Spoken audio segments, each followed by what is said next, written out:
It's time we had a conversation about Doc Rivers.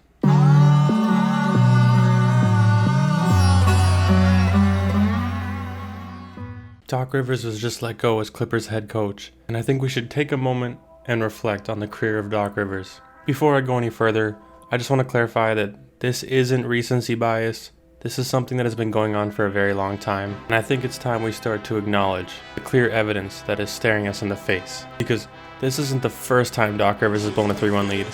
This isn't the second time. This is the third time in his career that he has blown a 3-1 lead and has come up short with expectations. He is constantly revered as one of the best head coaches in the game, but how much of an impact does he really have? Yes, before you remind me, I know he has a championship. That championship run in 2008 was impressive, but he did have Ray Allen, Kevin Garnett, Rajon Rondo, and Paul Pierce as a starting lineup. No matter how many obnoxious reunions we see where they make sure they don't invite Ray Allen because they're still mad at him because they're so competitive, the Boston Celtics really weren't as impressive as they were made up to be. They were supposed to be a dynasty. This team was just the first super team, the original super team, and they only have one championship to their name. Now I know they suffered injuries and I know things happen, but Doc Rivers has to be held accountable for coming up short in that situation as well. So, as great as that championship was, I think one is selling them a little short for how good that team was. Now let's get into the Lob City era of the Los Angeles Clippers. One thing I will give to Doc Rivers is his team was injured in a few of these years as well. Every team in the league has injuries at some point, and you cannot keep giving him these excuses for why he comes up short. They were perfectly healthy against the Houston Rockets and completely collapsed to blow a 3-1 lead, and that is inexcusable. If a coach adjusts to you, you have to make adjustments back. You can't just keep playing the same old game and expect new results. And that's exactly what he did, and you saw what happened. First they blew Game 5, and then after that, Kevin McHale left James Harden on the bench for almost the entire fourth quarter, and the bench led by Josh Smith and Corey Brewer completely decimated the Clippers. That's right, those two outplayed Chris Paul and Blake Griffin. But surely a great coach like Doc Rivers could rally his guys together and win Game 7 and still take the series, right? Wrong. They lost, and the Rockets went to go face Golden State. I'm just going to go down the list and give you some of Doc Rivers' most famous choke jobs that he's had so far in his career. 2003, Pistons vs. Magic, blowing 3-1 lead. 2009, Celtics vs. Orlando. He can get revenge on his old team here, blows a 3-2 lead.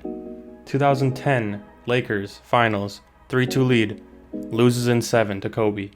2012, Heat, 3-2 lead, loses to LeBron and the Miami Heat. 2015, Rockets, 3-1 lead. I already told you about that one.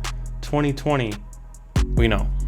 I think when it comes to pure basketball strategy, Doc Rivers really lacks in this area of the game. He doesn't make any major adjustments. He doesn't have any special plays that he can draw up and guarantee you a bucket.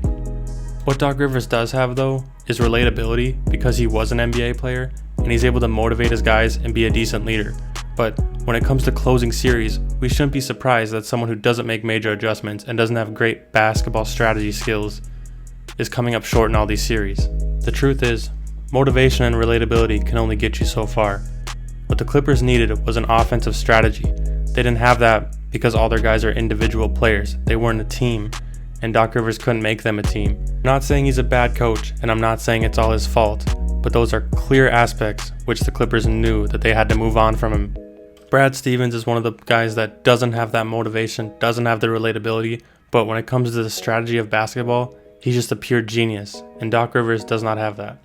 I know he won a ring, but that was just because his team was too talented not to win a ring. I think it's time we stop throwing his name out there with Greg Popovich and Phil Jackson. He never really belonged there to begin with, but some people wanted to put him there, and clearly with his flaws, he is not in that class of coaches. Phil Jackson was a basketball genius, and he could have closed out that Denver series in his sleep.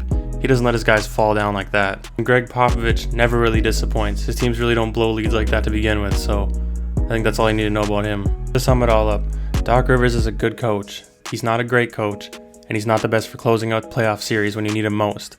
So he can still be a good coach in this league, but don't put him up there with the top tier coaches because he does not belong on that list. Doc Rivers isn't a coach that you can just throw on a team and expect to improve.